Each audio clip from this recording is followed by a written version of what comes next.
How to protect your mailbox from a plow. It is aggravating to go out to get the mail after a snowstorm only to find your mailbox has been smashed. Snowplow drivers are known to occasionally hit a mailbox when plowing rural roads. The plow and mailbox collisions generally take place when vision is impaired by blinding snow. A rural mail route homeowner has the duty of setting up a mailbox according to postal regulations.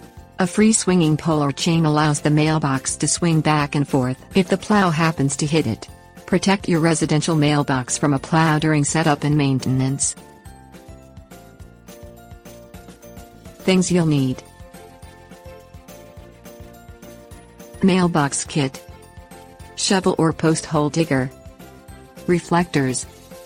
Purchase a wooden mailbox stand with chains or a swinging mailbox kit. Assemble the kit according to product directions.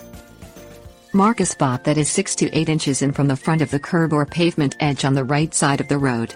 You may be able to request special permission from the postmaster to set up the box on the left side of the road near your driveway.